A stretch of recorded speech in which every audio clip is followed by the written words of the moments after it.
Bonjour à tous. Moi aussi, je vous souhaite une bonne année 2019. Que le Seigneur réponde à vos attentes dans sa volonté, bien sûr, et qu'il vous bénisse, qu'il vous accorde la santé et la vie, parce que c'est le plus important. Tout le reste part de là. Tous nos projets n'ont de sens que parce que nous pensons que demain, nous allons nous réveiller en bonne santé. Sinon, on ferme la boutique et on passe. Mais ce n'est pas le thème du message ce matin. Merci pour la prière que notre frère a faite. Ce matin, je vous invite à faire une lecture dans l'évangile de Matthieu, très connu. Matthieu chapitre 1, versets 18 à 25. Nous allons lire. Voici de quelle manière arriva la naissance de Jésus-Christ. Marie, sa mère, ayant été fiancée à Joseph, se trouvant enceinte par la vertu du Saint-Esprit, avant qu'ils n'aient habité ensemble.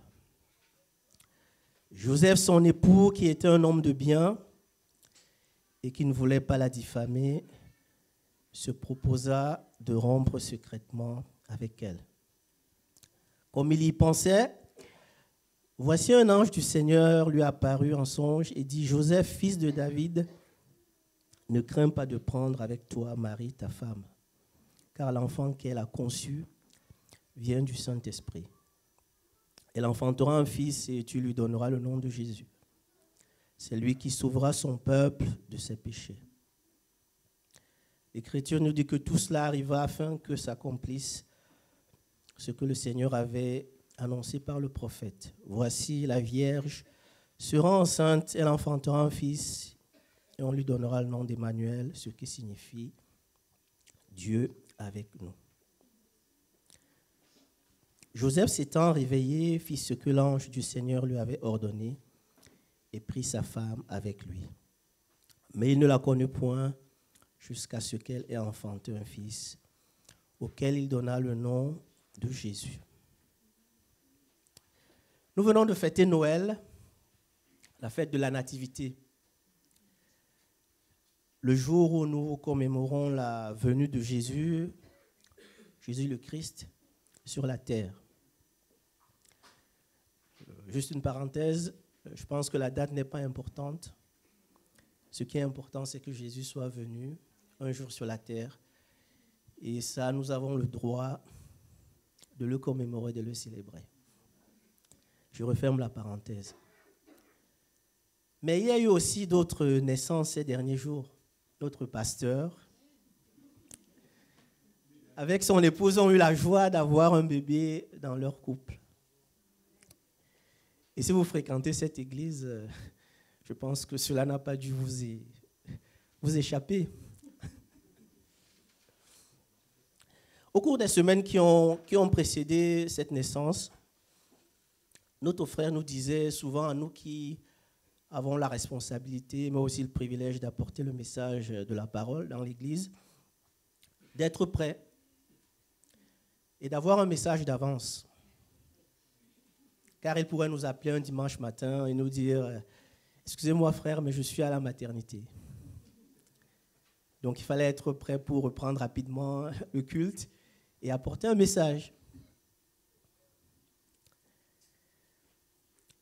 Si vous fréquentez aussi assidûment cette église, vous savez aussi que ces dernières semaines, nous avons une thématique sur le mariage et le couple selon Dieu. Où nous avons reçu d'excellents messages, un enseignement vraiment de très bonne qualité. Et je me suis toujours dit pendant cette période, Seigneur, s'il faut que j'intervienne en urgence parce que le pasteur n'est pas là, ce serait bien quand même que ça reste dans le thème, dans la thématique du mariage et du couple. Parce que les messages en avance, nous en avons forcément. Soit dans notre méditation personnelle, sont un message que nous avons déjà apporté et que Dieu nous met à cœur d'apporter à nouveau parce que le besoin se fait sentir. Nous avons toujours des messages en avance. Mais un message sur le mariage et le couple, personnellement, je n'en avais pas en stock, si je puis me permettre de parler ainsi. Surtout que personnellement, je préfère quand même des messages qui soient frais, quelque chose de nouveau, parce que je suis persuadé que Dieu a toujours quelque chose à dire à son peuple.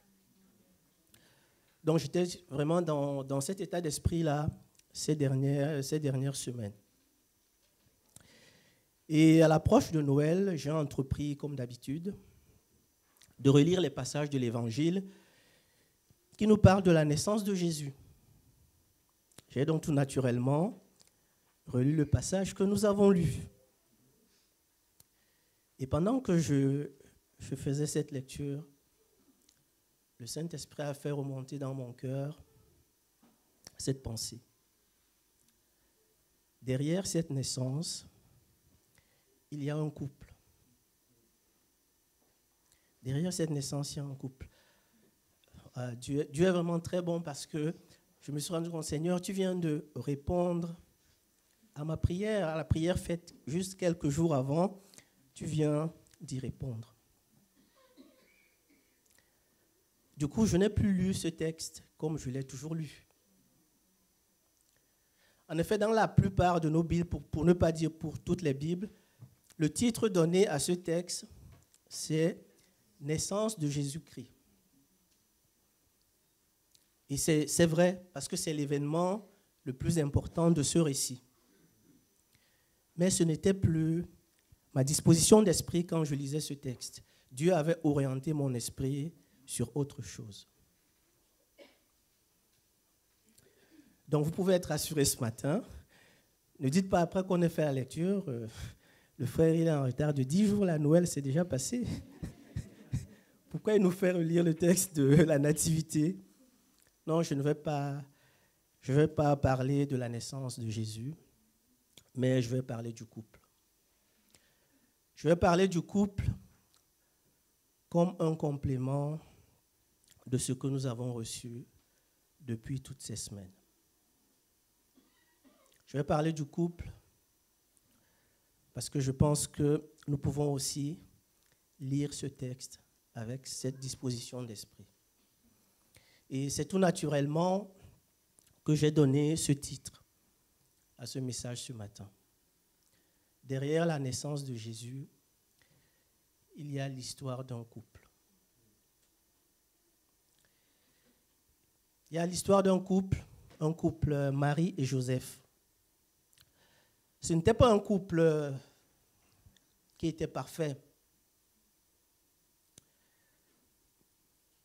Marie et Joseph étaient des gens de la même nature que nous. Comme vous le savez, le premier couple, au moment où Dieu institue les grandes lignes du mariage, n'est pas resté longtemps dans les clous. Le premier couple n'est pas resté très longtemps dans les clous. La Bible nous révèle que la seule exigence que Dieu avait donnée, la seule, puisque tout le reste, ils avaient quand même la liberté de faire un serment, mais la seule exigence que Dieu avait donnée n'a pas été respectée. On ne peut pas dire que Adam et Ève étaient débordés par le boulot. Ils n'avaient rien à faire. Ils avaient tout à apporter. On ne peut pas non plus dire qu'ils avaient le stress des gamins à élever. Pour ceux qui ont déjà les enfants, peuvent en faire. Non. On ne peut rien dire de cela. Par contre, la Bible nous révèle que la seule chose que Dieu leur avait demandé, ils ne sont pas restés longtemps là-dessus. Malgré, je peux dire, la vie simple, facile qu'ils avaient, ils ont quand même désobéi. Vous trouvez cette histoire, pour ceux qui ne connaissent pas la Bible, dans le livre de la Genèse, au début du livre de la Genèse. Et dans Genèse 3, 22, il nous a dit que l'homme et la femme ont eu connaissance du bien et du mal. Et je pense qu'ils ne se sont pas simplement limités à la connaissance. Je pense qu'ils l'ont aussi pratiqué. C'est de cette nature que nous avons hérité, de cette nature déchue que nous avons hérité, Joseph et Marie y compris. Donc c'était un couple qui n'était pas parfait, qui était de la même nature que nous. Mais ce couple avait quelque chose de particulier. Ce couple de pécheurs, Dieu leur a fait grâce. Dieu était au milieu de ce couple. Dieu était présent dans leur couple.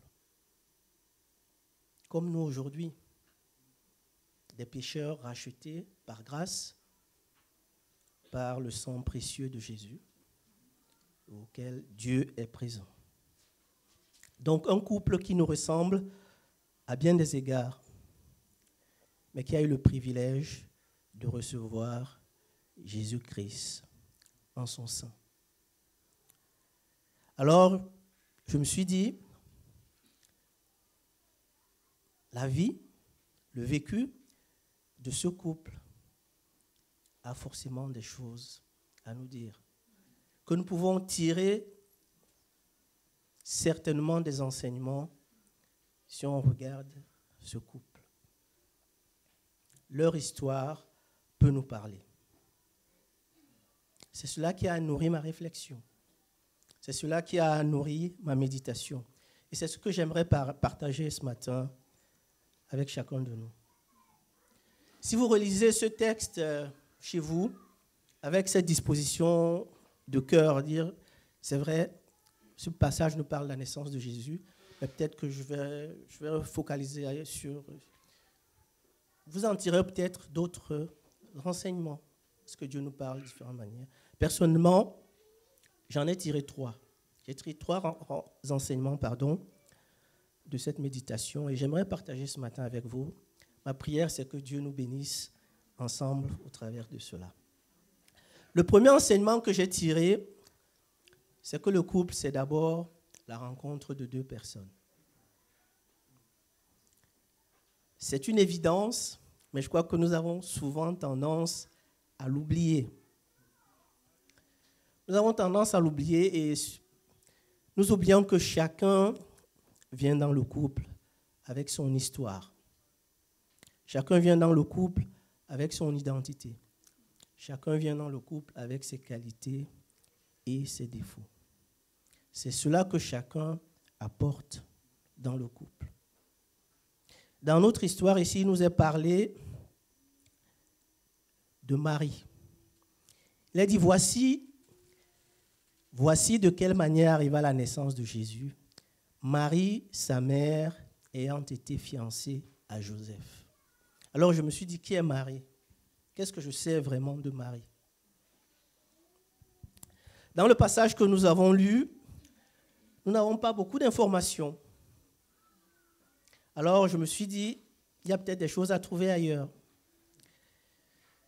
Et je me suis rendu compte que le texte de Luc chapitre 2, qui parle de la même histoire, nous en dit un peu plus. Et nous allons le lire. Luc au chapitre 1, pas chapitre 2, au chapitre 1, du verset 26 à 38, nous allons lire ce texte. Et là, nous découvrons un peu plus de choses sur Marie. Luc 1, à partir du verset 26. Au 6e mois, l'ange Gabriel fut envoyé par Dieu dans une ville de Galilée appelée Nazareth, auprès d'une vierge fiancée à un homme de la maison de David nommé Joseph. Le nom de la vierge était Marie. L'ange entra chez elle et dit, « Je te salue, toi à qui une grâce a été faite. Le Seigneur est avec toi. » Troublée par cette parole, Marie se demandait ce que pouvait signifier une telle salutation. L'ange lui dit, « Ne crains point, Marie, car tu as trouvé grâce devant Dieu. Et voici, tu deviendras enceinte et tu enfanteras un fils, et tu lui donneras le nom de Jésus. Il sera grand et sera appelé fils du Très-Haut. Et le Seigneur Dieu lui donnera le trône de David, son père. Il régnera sur la maison de Jacob éternellement, et son règne n'aura point de fin. » Marie dit à l'ange, « Comment cela se fera-t-il, puisque je ne connais point d'homme ?» L'ange lui répondit, « Le Saint-Esprit viendra sur toi, et la puissance du Très-Haut te couvrira de son ombre. C'est pourquoi le saint enfant qui naîtra de toi sera appelé Fils de Dieu. Voici, Élisabeth, ta parente, a conçu, elle aussi, un fils en sa vieillesse, et celle qui était appelée stérile est dans son 6e mois, car rien n'est impossible à Dieu. Marie dit, je suis la servante du Seigneur, qu'il me soit fait selon ta parole. Et l'ange la quitta. Amen. Qu'est-ce que nous voyons ici? Nous avons un peu plus d'informations. Marie est une jeune femme, une jeune fille. Je dis femme parce que je ne connais pas l'âge qu'elle avait. Une jeune femme qui était vierge. Elle n'était pas encore mariée, mais elle était déjà fiancée. Nous voyons aussi que le Seigneur est avec elle. Il nous a dit aussi qu'une grâce lui a été faite, qu'elle a trouvé grâce devant Dieu. Donc, pas de mérite particulier, mais Dieu a quand même un regard favorable sur elle. Nous voyons aussi que c'est une parente d'Élisabeth, la mère de Jean-Baptiste. Donc, juste une parenthèse, ça veut dire que Jean-Baptiste et Jésus avaient des liens de parenté. Je ferme la parenthèse. Elle se considère comme la servante du Seigneur et elle se met à sa disposition pour obéir. Ce dernier point est celui qui attire le plus mon attention. Il nous donne une indication sur la disposition de cœur de Marie. Je suis la servante du Seigneur, qu'il me soit fait selon ta parole. C'est important. Ensuite, nous avons Joseph. De Joseph, il nous est dit qu'il était de la lignée du roi David. Nous l'avons lu ici. Si vous regardez aussi la généalogie dans Matthieu 1 qui est donnée un peu plus avant, vous allez le voir. Il est dit dans le texte de Matthieu que nous avons lu qu'il était un homme de bien, qu'il a fait tout ce que le Seigneur lui a demandé, lui a recommandé au sujet de Marie, sa future épouse. Et dans Matthieu 13, 55, nous allons voir aussi qu'il était charpentier. Donc nous avons en face de nous une personne tout à fait normale, mais qui a un bon témoignage, parce qu'il est reconnu comme un homme de bien. Qu'est-ce que nous pouvons dire? Nous avons Marie, ici, une rencontre entre Marie, la servante du Seigneur, Joseph, un homme de bien. Ce sont les deux caractéristiques que j'ai retenues personnellement, parce que ce sont ces caractéristiques qui vont faire la différence par la suite dans leur couple. Ces caractéristiques vont être très importantes pour la suite de leur couple, pour la suite de leur vie. En fait, Marie comme Joseph, chacun arrive dans ce couple avec déjà un témoignage personnel que l'on peut considérer comme appréciable. C'est ce que chacun va apporter en tant qu'individu dans le couple. C'est très important parce que je pense que c'est un point de départ que nous ne devons pas négliger. Je ne peux pas généraliser, mais je pense que dans beaucoup de couples qui peuvent connaître des difficultés, ce point de départ n'a pas forcément été regardé correctement. Ce point de départ, il est essentiel. Pour ton couple, qu'est-ce que tu y apportes en tant qu'individu? Qu'est-ce que tu as apporté en tant qu'individu au moment où tu le constituais? Au moment où tu rencontrais ton partenaire, qu'est-ce que tu pouvais y avoir? Qu'est-ce que tu te disais en tant qu'individu? Voilà ce que j'apporte. Qu'est-ce que les gens disent de toi? Est-ce qu'on parle de toi comme un homme généreux, comme une femme douce? Ou bien lorsque les gens parlent de toi, ils disent des choses beaucoup moins appréciables? Je sais que Dieu peut utiliser notre conjoint pour polir certains aspects de notre caractère. Je ne conteste pas cela. Mais je pense que si vous prenez des égoïstes ensemble, ça ne fera jamais deux généreux dans un couple. Je ne crois pas que la vie à deux ait un tel pouvoir de transformation. Et comme je le disais tout à l'heure, je pense que parfois beaucoup de couples ont eu des soucis parce que dès le départ, chacun ne s'est pas dit qu'est-ce que j'apporte comme couple.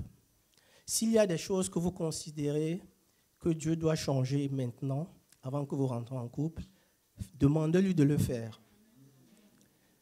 Ne rentrez pas dans votre couple en disant « Ah, peut-être que dans mon couple, Dieu va changer cela. » Peut-être, mais vous prenez un très grand risque.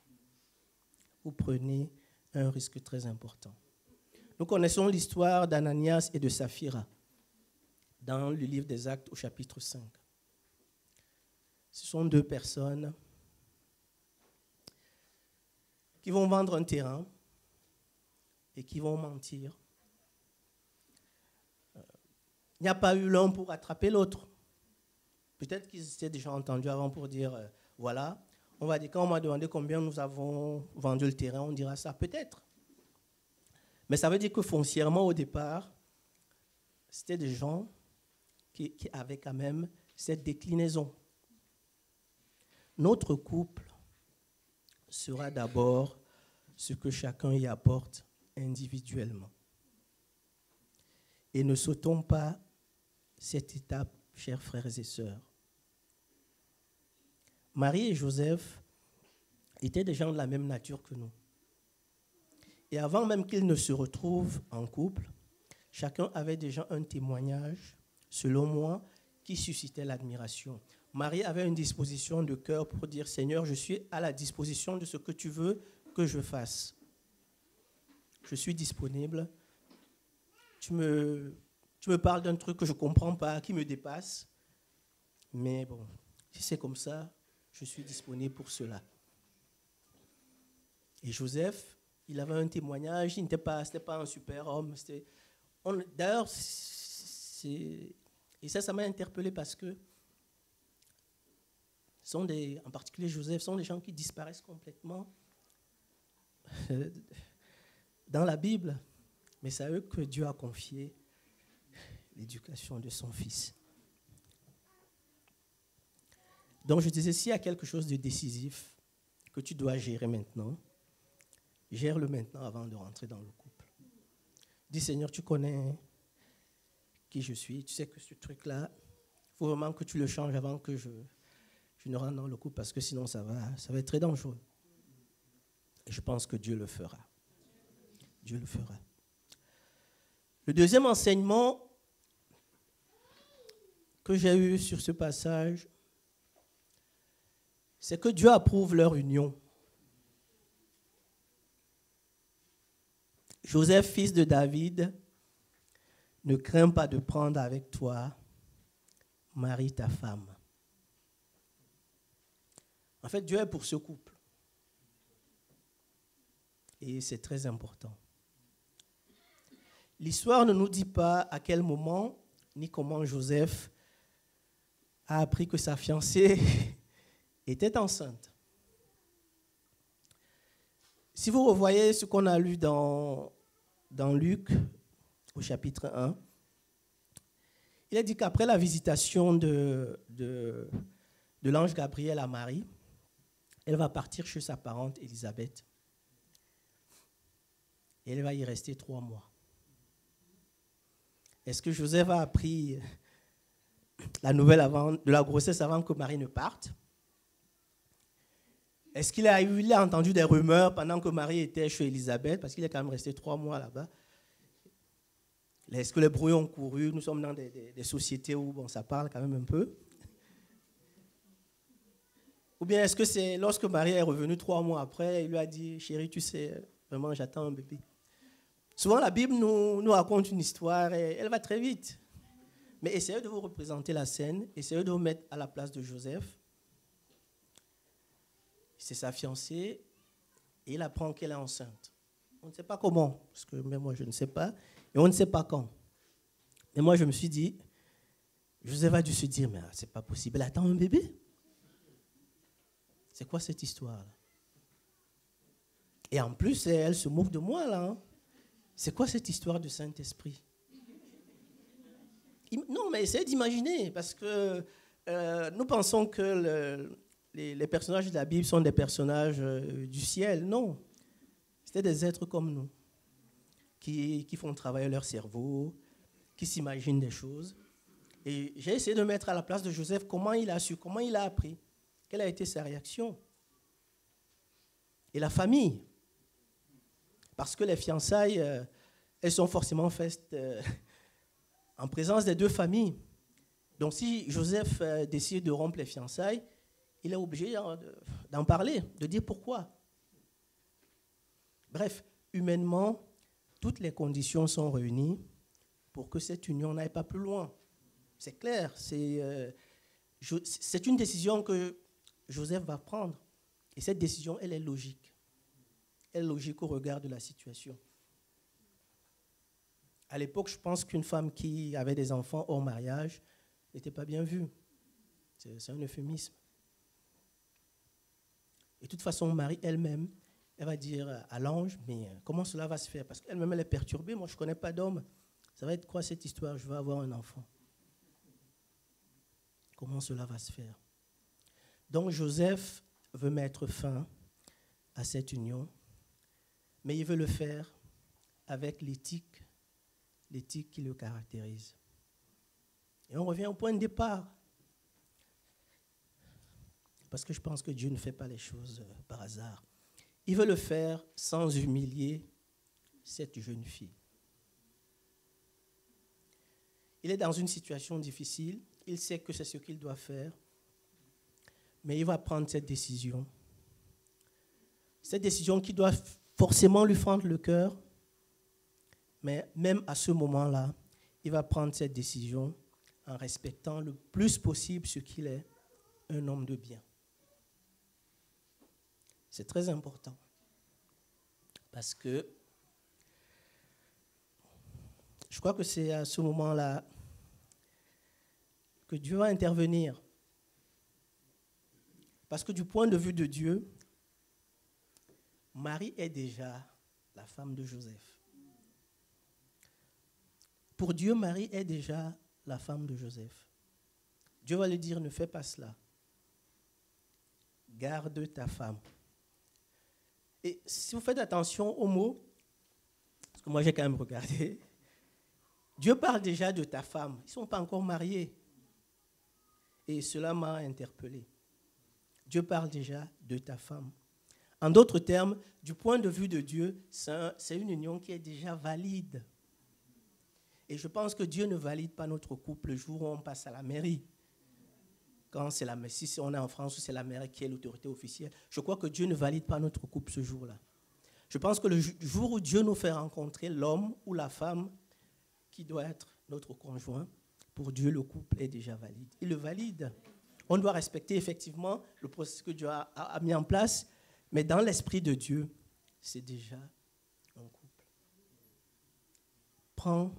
N'aie pas peur de prendre Marie, ta femme. Pour Dieu, c'est déjà le cas. Dieu veut leur signifier qu'il est avec eux dans cette aventure. Dieu va leur dire, ne te sépare pas d'elle, garde-la. Je suis pour que tu l'épouses. C'est très important, parce qu'une telle caution, elle vaut toutes les autres. C'est la caution la plus importante. Cette approbation de Dieu, comme je disais, va arriver au moment où Joseph veut mettre fin à cette relation. Et c'est une approbation que Dieu va faire en confirmant cela par quelque chose de très important que je compte souligner par la suite. Dieu va révéler à Joseph, ce qu'il avait déjà dit à Marie. Dieu va dire à Joseph la même chose que ce qu'il a dit à Marie. Je disais tout à l'heure que je ne sais pas à quel moment et comment Joseph a su que Marie attendait un enfant. Toujours dit que j'imagine ce que les gens ont pu dire. Il va épouser cette fille-là qui est déjà enceinte, qui attend un bébé. Mais j'imagine encore plus lorsque les gens ont su que Joseph a décidé de la garder en mariage. Parce que la Bible, comme je disais, elle va trop vite. Mais il faut décortiquer l'histoire. Joseph dit, moi je vais pas épouser cette fille. Dieu lui dit, non, c'est ta femme, tu la gardes. Ça, c'est un échange qu'ils ont eu en one-to-one, en tête-à-tête. Personne n'était là. Tout ce que les gens connaissent, ce sont les faits. Que Marie est enceinte, ils sont fiancés, ils n'ont pas encore vécu ensemble. Et Joseph lui a dit, non, je vais quand même la garder, je vais l'épouser. J'imagine la tête des parents, j'imagine la tête du rabbin de l'époque. Il devait se dire, mais c'est quoi cette histoire, ce type-là? Ça ne va pas. Il va épouser cette fille-là, elle attend un bébé. Joseph et Marie étaient tranquilles parce qu'ils avaient l'approbation de Dieu. Ils avaient l'approbation de Dieu dans cette histoire.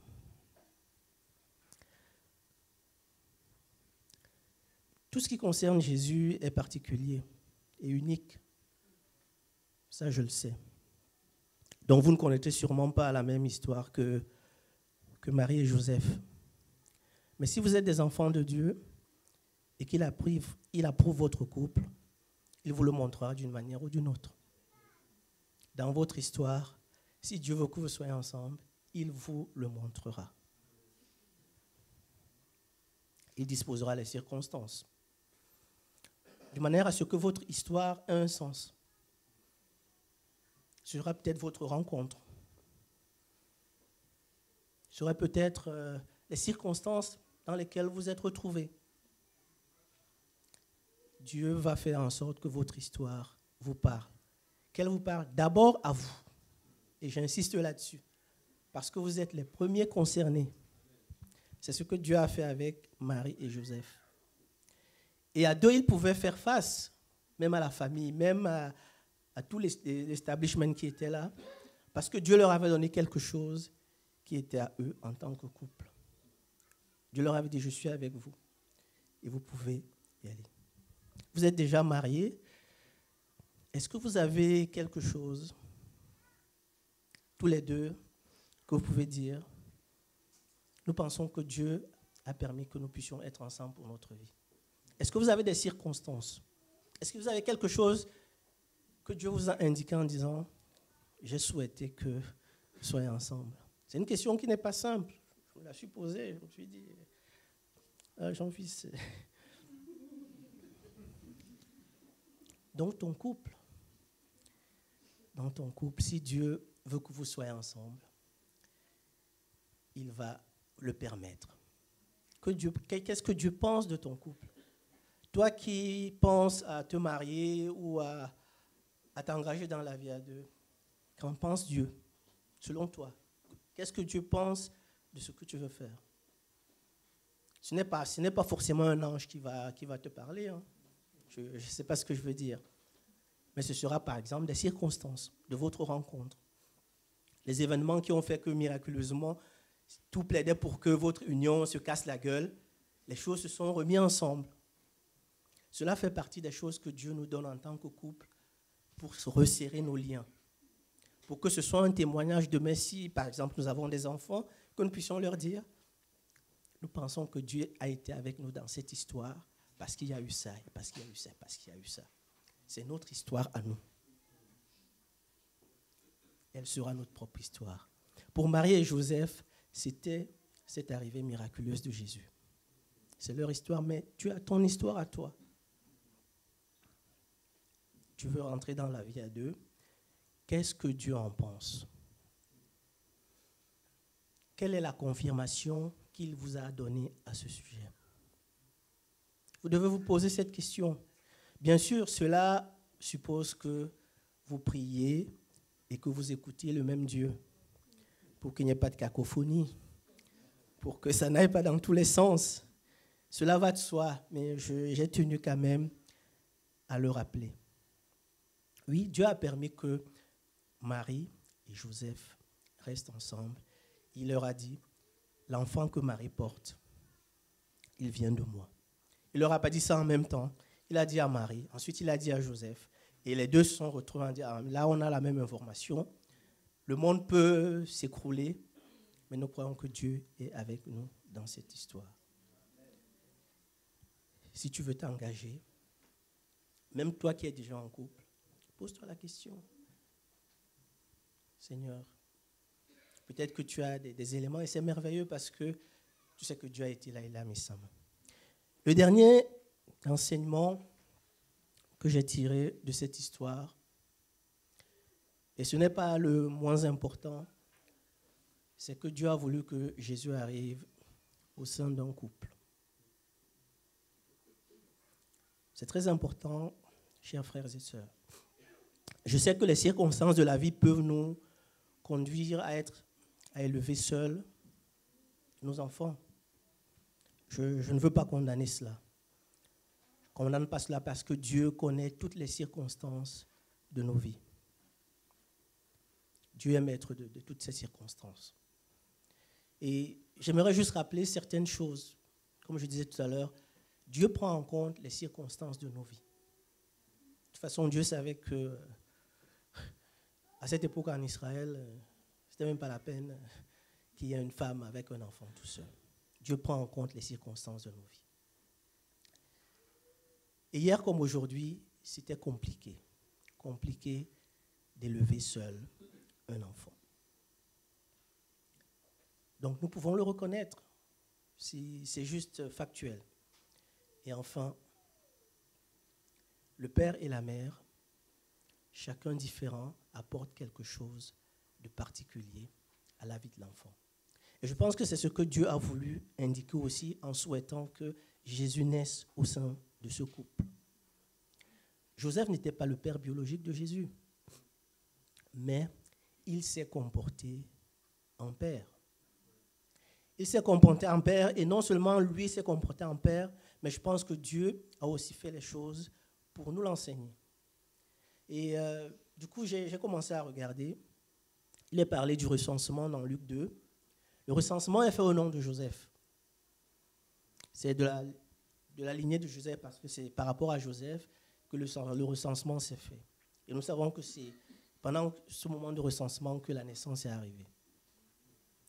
Quand il a fallu être là pour l'accouchement, c'était Joseph qui était là, quand il n'y avait plus de place. Lorsqu'il a fallu que l'enfant aille en Égypte, c'est à Joseph que Dieu s'est adressé, en disant, tu prends l'enfant. Lorsqu'il a fallu revenir d'Égypte pour revenir en Israël, c'est encore à Joseph que Dieu s'est adressé en songe. Pour Dieu, Joseph était le père. Même s'il n'était pas le père biologique, il était le père. Et ce point est important parce que je sais que nos amis et frères catholiques mettent une importance très importante, mettent une importance à Marie. Je ne voudrais pas les offusquer. Et pour ceux qui nous écoutent parfois même de loin, je leur demande de m'excuser si ce que je vais leur dire va les offusquer. Mais je crois que ce n'est pas ce que Dieu a voulu nous enseigner au travers de cette histoire. Dieu ne donne pas une place particulière à Marie dans cette histoire. Marie était la mère de Jésus. Et pour Dieu, Joseph était le père. Alors si on décide d'honorer Marie, nous devons honorer aussi Joseph. Joseph et Marie méritent la même considération dans cette histoire, parce que c'est à eux deux que Dieu a confié l'éducation de Jésus-Christ. Moi, je suis pour qu'on honore Marie en tant que mère, mais il faut honorer Joseph en tant que père. Et il a parfaitement joué ce rôle. Je le répète, les circonstances de la vie peuvent nous amener à élever seuls nos enfants. Et Dieu fait grâce dans toutes circonstances, mais je suis convaincu que le couple, le mari et la femme, est le lieu que Dieu a prévu pour la croissance et l'éducation des enfants qu'il nous donne. Parce que chacun va venir avec ce qu'il a de meilleur pour l'enfant. Et le couple, le foyer, doit être ce lieu propice pour cela. Il a dit que les parents de Jésus allaient chaque année à Jérusalem à la fête de Pâques. Ce sont des gens qui avaient une certaine piété, une foi, qui craignaient Dieu. Il n'a pas dit que c'était uniquement Marie, il a parlé des parents de Jésus. Et vous connaissez cette histoire, vous pouvez la lire dans Luc. À aucun moment, Marie n'a une place spécifique. En tout cas, tant que Jésus était petit et qu'il fallait l'éduquer, c'était en tant que parent. Et la fin de ce chapitre se termine par Jésus croissait en sagesse, en stature et en grâce devant Dieu et devant les hommes. Il était encadré, il était dans une famille où le papa et la maman, chacun a joué le rôle qu'il devait jouer. Et Dieu veut que nos couples soient ainsi. Dieu veut que dans nos couples, ce soit le lieu qu'il nous donne pour éduquer nos enfants. Le cadre idéal pour que nos enfants connaissent son nom, pour que nos enfants reçoivent ce dont ils ont besoin pour leur croissance. Cet endroit doit être propice pour cela. Il faut que notre couple, notre maison, soit un endroit propice pour atteindre cet objectif. Mais aussi, et de manière générale, un espace que Dieu peut utiliser pour bénir d'autres personnes. Dans l'Épître aux Hébreux, il nous est dit de pratiquer l'hospitalité parce que certains, en le faisant, ont reçu des anges sans le savoir. Je crois que le couple, si Dieu a décidé d'envoyer son fils et a souhaité vraiment que Jésus, en tant que bébé, grandisse dans cet environnement-là, a une lourde responsabilité. Je vais finir en disant que ces dernières semaines, nous avons reçu un excellent enseignement, frère, sur le couple selon Dieu. Et je pense que certains, en regardant, je dirais, le standard que Dieu nous a enseigné, sont peut-être sentis petits, en disant, quand je vois ce que Dieu attend de moi en tant que couple, est-ce que je peux y arriver? J'aimerais ce matin nous encourager. Nous encourager parce que Dieu a envoyé son Fils au sein d'un couple qui était de la même nature que nous. Des pécheurs, mais des pécheurs qui avaient Dieu au milieu d'eux. C'est ce que nous sommes, des pécheurs achetés. Et Dieu a permis que Jésus arrive dans un tel couple, qu'il grandisse dans ce couple, qu'il soit éduqué par des parents de ce style. Et à travers une partie de l'histoire de ce couple, juste une partie parce que la Bible ne nous dit pas grand-chose, mais ce que la Bible nous dit, et c'est ce que j'ai essayé de partager ce matin avec vous, c'est que le couple il commence d'abord par deux personnes. Le couple commence par deux personnes, chacun y vient avec ce qu'il est. Et si tu penses qu'il y a des choses que tu dois régler avant de rentrer dans le couple, cher ami, cher frère, fais-le.